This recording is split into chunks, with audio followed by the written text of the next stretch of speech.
High to all. எப்பயுமே பீச்சுக்கு first போனோம்னா பஜ்ஜி தான். அதுல எந்த விதமான மாற்று கருத்தும் இல்லை. பஜ்ஜி சாப்பிட்டுட்டே இருக்கும்போது இந்த ஸ்பாட் வந்து என் கண்ணில் பட்டுச்சு. அதுதான் வந்து பாத்தீங்கன்னா பீஸா டவர். சரி போயிட்டு ஒரு பீஸா வந்து சொன்னா அந்த பீஸாவோட ரேட் வந்து பாத்தீங்கன்னா 100. இந்த பீஸாவை எப்படி ரெடி பண்றாரு அப்படின்னு சொல்லிட்டு அந்த ஒரு வீடியோவும் எடுக்கிறேன். கிட்டத்தட்ட ஒரு ரெடி பண்றதுலாம் நல்லா தான் இருக்கு. ஆனா டேஸ்ட் மட்டும் எனக்கு வந்து அந்த அளவுக்கு ஓகேவாவே இல்லை. அதனால டேஸ்ட் நல்லா இருந்தா தான் நான் காசே வாங்கிப்பேன் அப்படின்ற மாதிரி அவர் சொன்னாரு.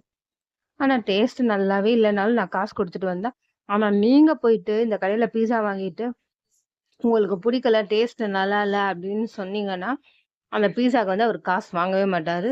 நான் பண்ண தப்ப நீங்க பண்ணாம, உங்களுக்கு பிடிச்சிருந்தா மட்டும் நீங்க காசு குடுத்துட்டு வாங்க. இதெல்லாம் அவங்ககிட்ட சொல்லாம, வேற யார்ட்ட சொல்லப் போறேன் மக்களே!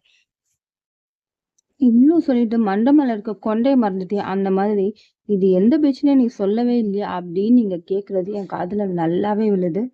இது வந்து எந்த பீச்சுன்னு வந்து பார்த்தீங்கன்னா, நம்மளோட பெசன்ட் நகர் பீச் தான் மக்களே.